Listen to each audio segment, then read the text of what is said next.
We have breaking news out of the Middle East. While we were on air not long ago, Israel has launched a new attack against Beirut, the capital city in Lebanon. And according to reports we've seen so far, the target of this attack was the Hezbollah headquarters, where Hassan Nasrallah, the leader of Hezbollah, was believed to have been. According to some reports that are already coming out, he may have been killed in this strike. And in a lot of the aftermath and some of the videos that have been coming out already, a huge building looks like to have been absolutely leveled. Actually, it looks like portions of an entire block may have been just obliterated, where there was multiple missiles that struck. Now, this is really amazing because it's coming at a time when the Netanyahu had just been given a speech before the United Nations where he was talking really very oddly different than what was talked about here. Here's what Netanyahu said earlier today his focus was. And here's the truth. Israel seeks peace. Israel yearns for peace. Israel has made peace and will make peace again. And yet, while he was given that speech, the last stages of this plan were already in place. And for all we know, some of those missiles could already have been in the air. I'm not sure how long the time of flight was on those, but the timing is not it's not coincidental, obviously. This was something that was planned. And so while Netanyahu is telling the world that they're seeking peace, they were actually seeking to decapitate the leader of Hezbollah. Now, listen, I don't know where you may be coming from on this, but some of the thought may be, hey, you take out the head of the snake and the body dies. That's not how it works, folks. Organizations like this, especially ones that have been in such conflict with Israel for such a long time, and in light of the fact that other leaders had just been assassinated in Beirut by Israel with missile strikes, of course, they know it's always possible for any of them to be hit. They definitely have a plan to transition to the next leader. That's what every organization of this type does. That's how they live. And here's the thing. You may think that by getting rid of this guy, that somehow the organization will just collapse and die, or that somebody else will come in who's going to now fall to their knees and make peace with Israel. The history shows that the most likely course of action is that someone more antagonistic will come in. Hassan Nasrallah has been in place for many, many, many years. He was more a politician than a militant, so he was risk averse. He was very cautious in what he did, and so he was always careful not to escalate things too far. You may get somebody now who concludes there's no point in holding anything back because Israel is going to kill us all, and they're going to assassinate everyone, and they may be more provocative. So instead of causing the organization of Hezbollah to come down, Israel may inadvertently have caused it to rise up and be more unpredictable and more violent. Violence just always begets violence. It's incredibly rare when you can have one strike and then all of a sudden the other side backs down. It just almost never works that way. And there's no reason to think that it's going to in this one. And this has some negative overtones for the United States as well. So just moments ago, State Department spokesman Sabrina Singh was asked, hey, what about this strike and what did the United States know? Watch this. Reports circulate about a strike in Lebanon. Secretary Austin spoke by phone earlier today to his Israeli counterpart, Minister Gallant. The United States was not involved in this operation, and we had no advanced warning. Minister Gallant spoke with Secretary Austin as the operation was already underway. This operation happened within the last few hours. We are still assessing the event and don't have any additional information or any further specifics to provide at this time. But with that, I'd be happy to take your question. So that's a continuing theme where we didn't know. We didn't know about previous strikes as well.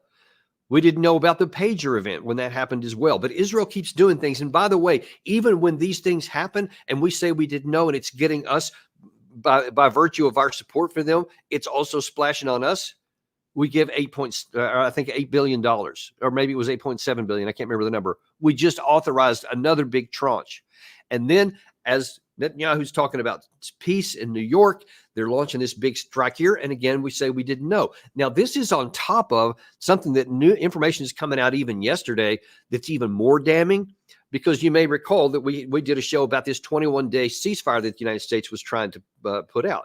Well, now then we are finding out, and again, this is Israeli public media here, is that the U.S. announced the Lebanon ceasefire initiative because Netanyahu told us he was on board. So Netanyahu is playing us like a cheap fiddle, and it's actually much more nefarious than that. He is absolutely using the United States to get everything done he wants, no consideration whatsoever given to us. You had the Vice President Kamala Harris, who's running for president, wants to succeed Joe Biden. She reiterated again, as Biden keeps doing, that we still want a two-state solution, and that has to be part of the. I mean, Netanyahu laughs at us, folks. It's time for us to wake up. We are being used, and it's embarrassing the way that this is going on, because we keep saying one thing. Netanyahu tells us something to our face and does something else behind our backs that again, and then comes back to us and says, give me more bombs, give me more money. And we do. And we do. So we are being played. It's in the open, and we still continue to play our role of doing whatever they ask for. It is humiliating. And this is almost certainly going to backfire. This has very little chance of producing anything good. And although we still don't know for sure that Nasrallah was killed, I'll just say that. This is initial reports.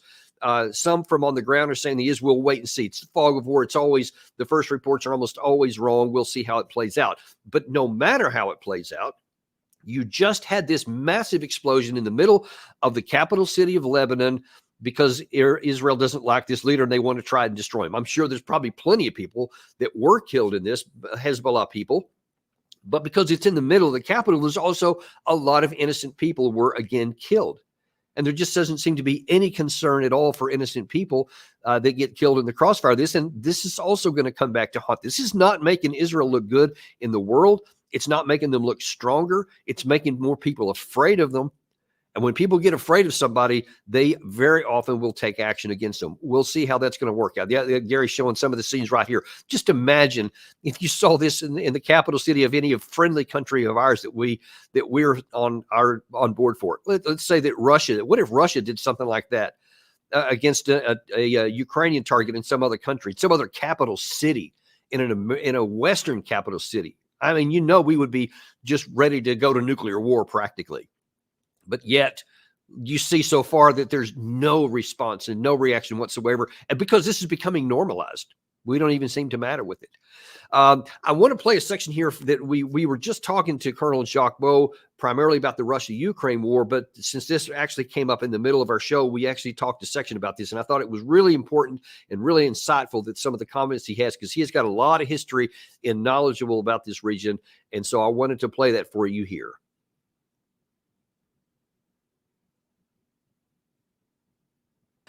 There was a massive explosion in Beirut just a little bit ago. And according to some reports that are coming out, there is the possibility that Hassan Nasrallah was actually killed. And apparently this was his headquarters where they think that he was stationed. And there are some rumors that he either was wounded or possibly even killed. We'll see. It's all breaking news right now.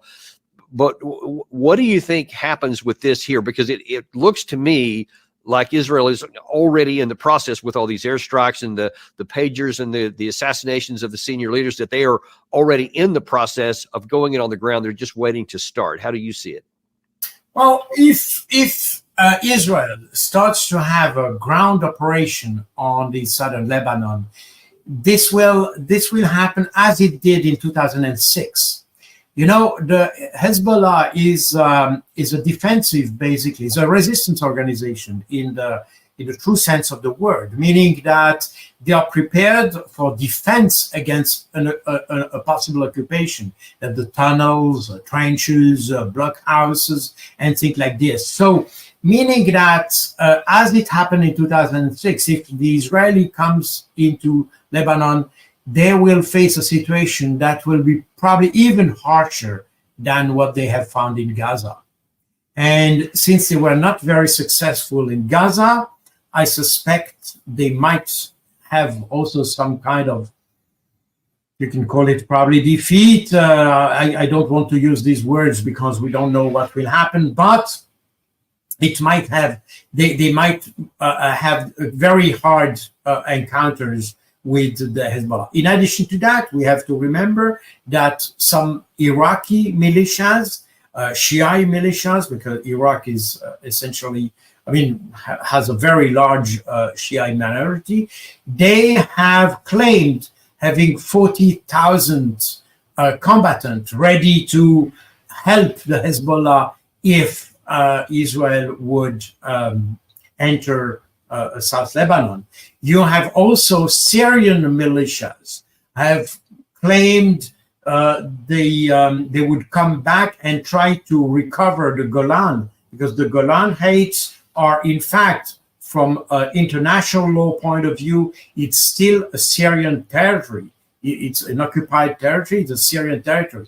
And they will, the Syrian militias would take advantage of the incursion to trying to recover the Golan. Meaning that, again, I cannot anticipate what the outcome of the operation could be, but I think Israel will have a very, very hard time in southern Lebanon, because the Hezbollah, don't forget that Hezbollah has been fighting the ISIS in Syria.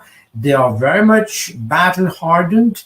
They have a command and control structure that allow them to conduct operations, even if they don't have. They're not very strong in terms of armored vehicles, and they are not prepared for maneuver warfare.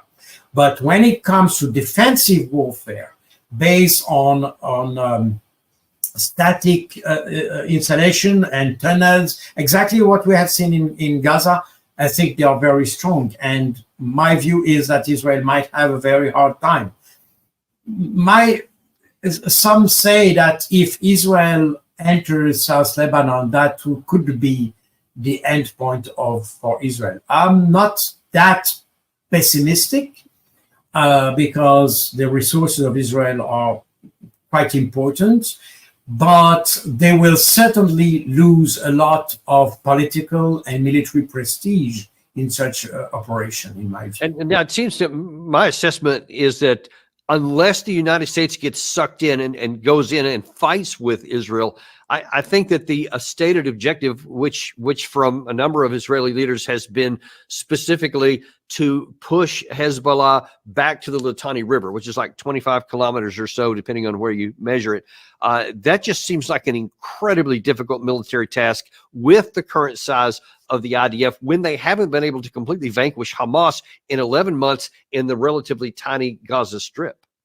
I fully agree with you, and I wondered if that is even possible. The Israelis never managed to have full control of the South Lebanon. In fact, they never managed that. In fact, even because of their presence, Hezbollah was created. Right. So meaning that they never managed to have any control of South Lebanon. As of today, the buffer zone is in fact on Israeli territory, because Israelis had to withdraw civilians from the border area. And in fact, Hezbollah has managed to create some kind of buffer zone on Israeli territory, if you want. So meaning that it will certainly be very, very hard and very similar to what we have seen in Gaza, with a lot of destruction. And remember that in 2006, Israel made also a lot of destructions in South Lebanon. And that was even condemned by the international community. That will probably be even tougher this time. And the problem is that in this context, you might have the US coming along, but I don't see the US putting really boots on the ground.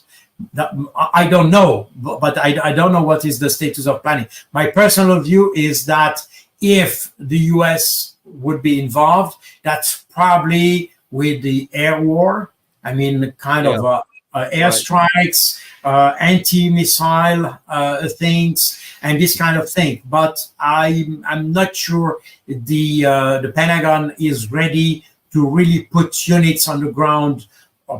Probably, I'm sure they're not. Definitely, the American people are not. But exactly. but this may be another one of those situations that is divorced from reality. So we'll see how this plays out. That's true. We remember that in Ukraine, in fact, the only red lines that were crossed by the West. I mean, these were Western red lines that were crossed by the West. Right. The only red line that the Russians, in fact, defined was the question of the long-range strikes, and long-range missiles. But for the rest, all the other red lines, like, remember that we talked about the equipment the end of 2022. Remember that the U.S., Biden was not so keen providing M1 Abrams to the Ukrainians, and the UK came first, saying that they would provide a Challenger 2, and then Joe Biden changed his mind and then came along. Yeah. So we might have this kind of behavior also for Israel, but the situation is also a little bit different because the kind of warfare which could be waged in South Lebanon is much harder somehow, and I'm not sure that the U.S. Let's say population is ready to accept. Yeah, I'm sure they're not, actually, but we'll see if the politicians catch up to our population very soon. Be sure to share it with your friends so that other people can benefit from this, even if they can't watch a video. Thank you very much, and we will see you on the next episode of Daniel Davis Deep Dive.